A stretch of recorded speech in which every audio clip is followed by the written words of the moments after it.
आप जिस तरीके से पुस्तक का विमोचन किया गया, तमाम जो उसमें विशेषताएं बताएंगे, आपको क्या विशेषता लगी? सर, सबसे पहले मैं नमस्कार करना चाहूँगा देश की जनता को, और आप सबों के आशीर्वाद से मुझे इस मंच पर आने का मौका मिला। और विश्व पुस्तक मेले में आज मुझे चित्तौड़ की आन बान शान की धरती से मुझे इस महानगर में आने का एक मौका मिला है, और वो भी खटवानी साहब के आशीर्वाद से।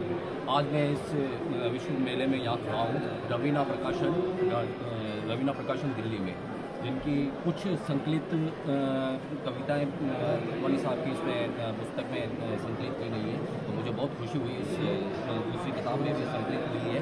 और इससे पहले आईना दिखाओ में तो उनकी है ही है, और मेरी कलम की शक्ति में भी इनकी कुछ रचना है। और एक बता रहे हैं कि रूह के आईने में भी साहब की रचनाएं संकलित की गई है, जो बहुत ही मोटिवेशनल कविताएं इन्होंने लिखी है। और ज़्यादा तो मैं कुछ नहीं कहूँगा, दो पंक्तियाँ मैं खटवानी साहब के लिए बोलूँगा कि ज़िंदगी बहुत रंगीन होती है, इसमें सुख आते हैं, दुख भी आते हैं, उतार आते हैं, चढ़ाव भी आते हैं। तो मनुष्य को कभी हार नहीं माननी चाहिए। और ऐसी मोटिवेशनल पंक्तियाँ जो उन्होंने लिखी है वो बहुत प्रेरणादायक है। मैं बस इतने बोलूँगा।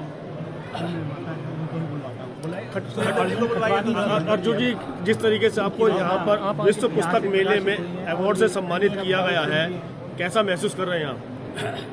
जी सर, सबसे पहले तो मैं रवीना प्रकाशन टीम का बहुत बहुत हार्दिक धन्यवाद और आभार व्यक्त करूंगा कि उन्होंने मुझे मेरी आईना दिखाओ के नाम के टाइटल की रचनाएं मंगाकर, और मुझे जो आपने प्रकाशित किया है आपकी साझा संकलन मेरी कलम की शक्ति किताब, जिसका विमोचन आज हमारे श्रीमान डॉक्टर साहब के हाथों हुआ है, जिन्होंने आपने 1600 पुस्तकें लिखी है।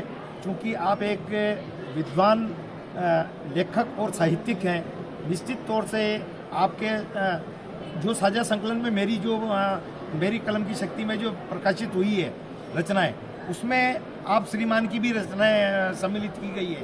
और मैं रवीना प्रकाशन का आभार इसलिए भी करना चाहूँगा कि आपने मात्र 10 लोगों